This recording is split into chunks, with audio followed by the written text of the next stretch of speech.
Students, welcome to Divine Public School. I am your science teacher. Now, today is your science paper, and we are doing the revision of chapter number 12, electricity. Now, as you know, you have three chapters in your exam today. Definitely, we do try to put it exactly the way it is there in the board paper. So, basically, you have to work on your part A, section A, that comes with blanks or MCQ or true or false or match the following. So the question arises, from where does all these things come? So for that, I always request you to read what is highlighted I have here in throughout the chapter. So whatever I have highlighted here in yellow, that is what you have to highlight in your book also, and you have to start reading those things, then it is good. Now electricity, we learn what is electricity, but before then we learn that there are two type of charges: positive electric charge and negative electric charge. Positive electric charge are made up of are called protons, and negative electric charge we call it as electrons.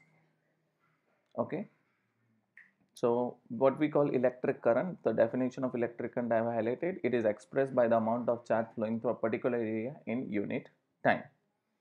Then I told positive electric charge, right, and negative electric charge. Now the biggest question here is what I said: what is the direction of electricity? So what is the direction of electricity, right? See, I told you that in a circuit, before the electrons were discovered, earlier the it is discovered that electricity, right, it is because of protons, not because of electron, and protons goes from positive to negative. Protons goes from positive to negative as what they believe, but later on I told you proton do not leave their place, only electron leave their place. So that's why they said the direction of current is from positive to negative. Direction of current is from positive, and direction of electrons are from negative to positive. Okay, so it is opposite to the direction. That's why we call conventional electric current, right? Remember I told you conventionally, or we can conventional. So what is the direction of current? You can either say it is opposite to a direction of electrons, or you can say it is from positive to negative. This is the definition plus the formula I is equal to Q upon T. You have to remember the unit, that is coulomb per second, right? So when you say I is equal to Q upon T, so this is coulomb and this is second, or we call it as ampere. Now from which scientist we call Andre Marie Ampere. I have already highlighted here. You don't need to remember the name. Now current is measured by which instrument? Ammeter, right? This is the at the end you can see, and this is milliammeter and microammeter. Okay. Second thing, electric potential difference. Now electric potential and electric potential difference. Now what is electric potential difference? As what I said, the amount of charge required to move from one place to another. The work required to bring a charge from one point to another. Here is the definition, right? So the work done to move a charge from one point to another, we call it as electric potential difference. Okay, so V is equal to W upon 2. SI unit is volt, V, and it is named under Alessandro Volta, an Italian physicist. Okay, now which instrument is used? Voltmeter is used in order to measure the volt.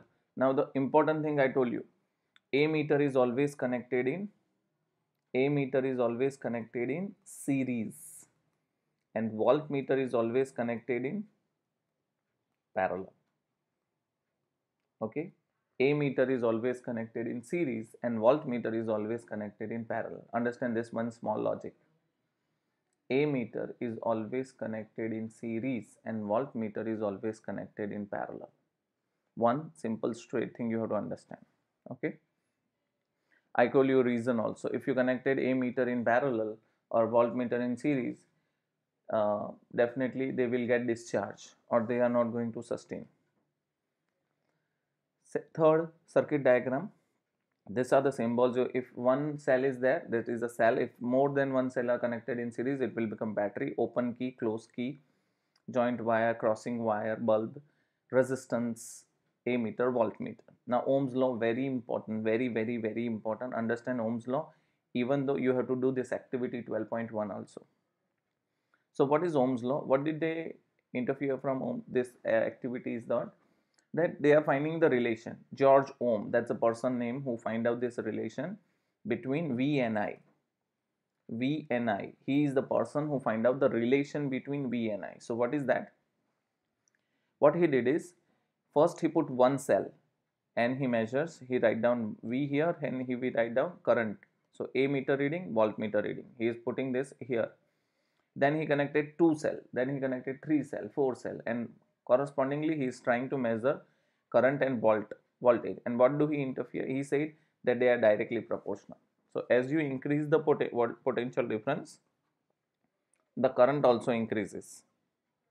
Okay, as you increase the this, the current also increases. But the question is, when you remove the proportionality sign, what do you get? You get a new constant called R. And what is R?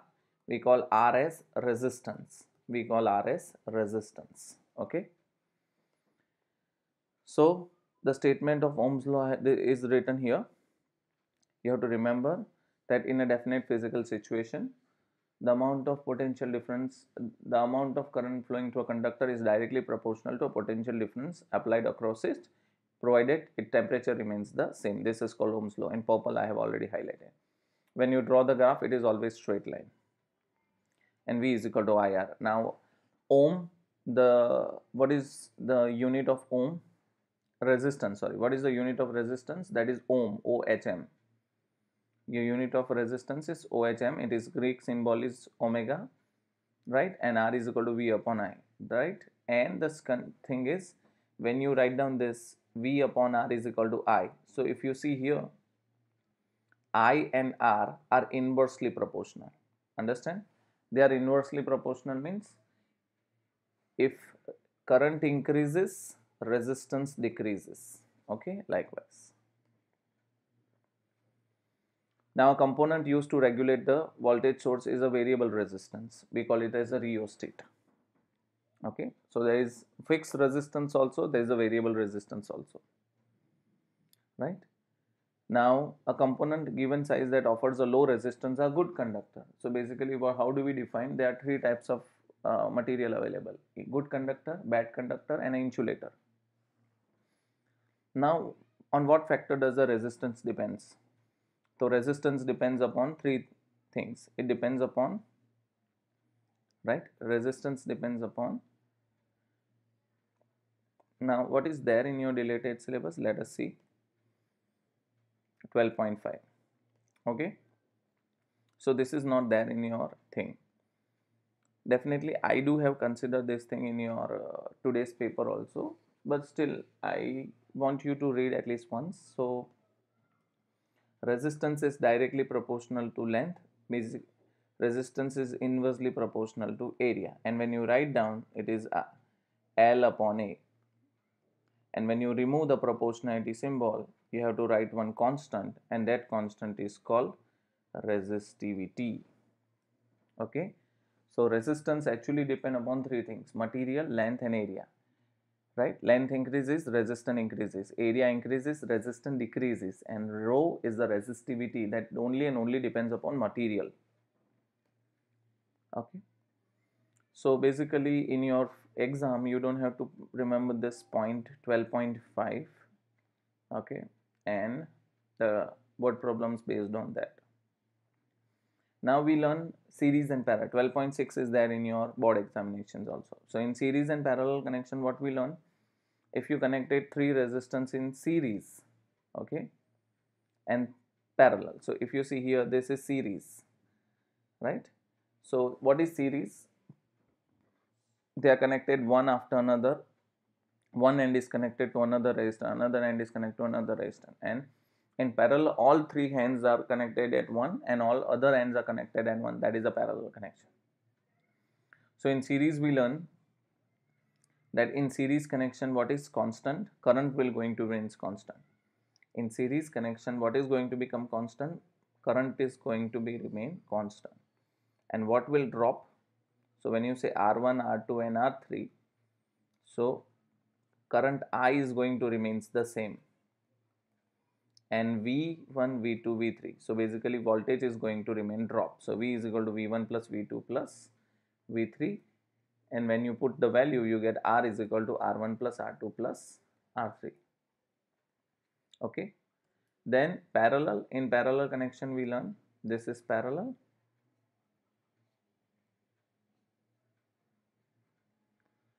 Right. So R1, R2 and R3, and when you connect it with a battery like this. So basically here when the current comes it has three path. So it will become I1, I2 and I3.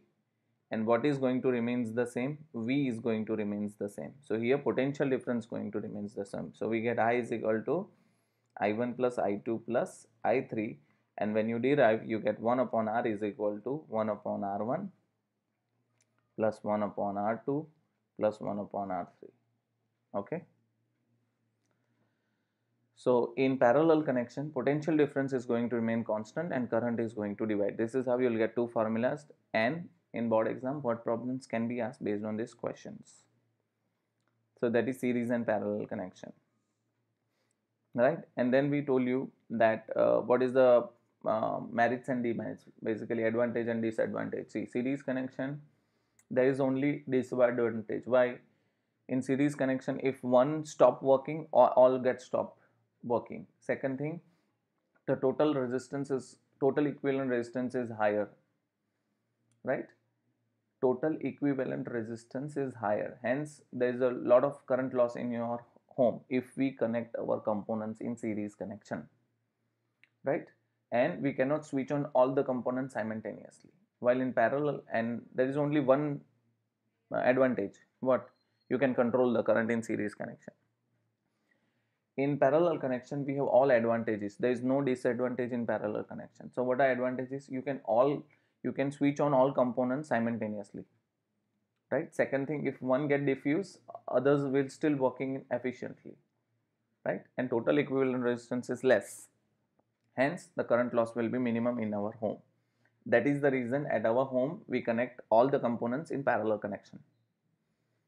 Heating effect of electric current, that is we call it as Joule's law, right?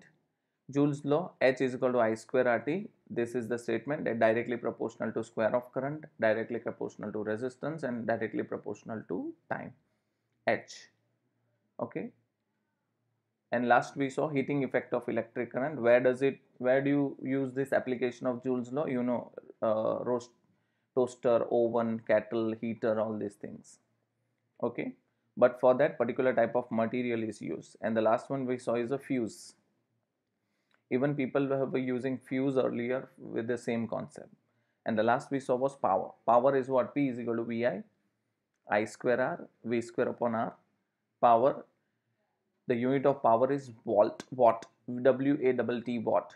And 1 kWh is called 3.6 into 10 raised to 6 joule. And we also call it as 1 unit. Okay. So understand, in this exam I have not asked word problems because we didn't have practice more for the same. So make sure you remember all the question answers well, even this thing. Okay, so simple word problem formulas you remember, that you just put in and get it, but complicated word problems I have not put it into your this thing. Part section A, what is highlighted you have to read, that is important. I hope only 3 chapters are there. You all will prepare well for your prep examinations. Okay. Thank you so much. Still you have any query, please post me on in my WhatsApp. Thank you.